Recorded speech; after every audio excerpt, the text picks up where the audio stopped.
Hello. Yesterday, it was very interesting.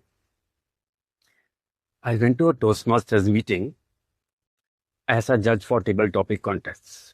So I got an opportunity to interact with a lot of youngsters, all in the early years of their career. Something really made me think. During the breaks, I interacted with some people, and their minds were working in a different direction than I had actually thought it would. You know what? Three people whom I had a detailed discussion with. One was an agile professional. Second was senior person in logistics. And third was a business analytics person in a consulting company. Can you imagine? All three were caught in fear. They did not say so, but their questions revealed they had this insight. The HR professional, she said, okay, what is it that I should prove myself from? She was looking that she is working into talent acquisition, and she was afraid that maybe this job gets taken away, and she wanted my advice. Should she move over to other areas in HR?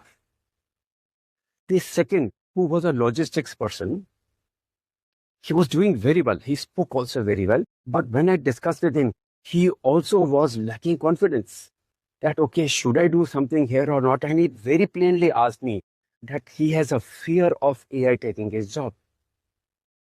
The business analytic persons in the beginning seemed very cool, that the job is really good and she's doing really well. But as she heard them, she also confided that she was living in the same fear. She was a nodal person, a conduit between the coding team and the marketing team. In all the three cases, they were working like specialists in deep areas. And this is so contrary to the way we used to work. Not that we can't work that now. Things have got much better now. Earlier in our industry, we would say, are you growing like a specialist or as a journalist? In the beginning, some people thought, oh, journalist, we may not be able to get a lot of attention. And it was an area of comfort for them. Suppose I was heading tool room, I would do lots of things about tool room. Very few people would opt that I want to head the business. That time, learning was not so easy. It came with experience.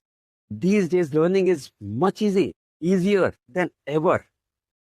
I can do deep research using AI tools. I can network with several people. So why is it now at Toyota we learned that the learning was like a T. This bar was my area of specialization, and this was my area where I wanted to fit myself into for growth. And my mentors at Toyota taught me that just like an oak tree, like a burger tree, you develop props in related areas, and that T looks like a V. And soon you are not only irreplaceable, but you add much more value to the job. We knew process end to end. For example, it was order conversion, that we received an order and from order taking to conversion to cash, order to cash. It was not just one department. For example, I'm dealing in purchase. It was not just procurement. It was procurement to payment. These days, people are not thinking on these lines. They said, okay, this is my work. This is my specialization. How do you come out of it? Just change the question in our mind. This was the biggest fear, rather than working in curiosity that what if I work with AI and grow, rather than worry that how should I save my job. And I could think on these lines because all the business turnarounds I've done have worked on the same cycle. While we are wondering that this particular threat can take us down, we have in all cases, without exception, used that threat and see how we can jump the curve and go to the next level of the growth, just because the mind is different. So I think we are on a very fast learning curve. And when we are going very fast, it might be easier for people to drop off too. Don't fall into this trap.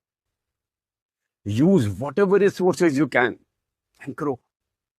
Find mentors in all areas, network, get into depth research and see, go to your boss, go to your peers, that this is my understanding, this is how it all fits into the overall process, and see how your value to your organization improves. Same applies to your business. If you're doing the business the same old ways, you have to rethink how the same systems now get more agile. If something was done by, let's say, 10 people, can that be done by 2? It's not cost reduction. It's saving of the effort and multiplying the value of your resources, even your people as assets. Think, work in curiosity, not in fear. How you can thrive for growth, not for sustenance. Like in business, turn around and say, cost reduction is not a choice. It's just survival. Have a choice of leveraging any threat for your growth.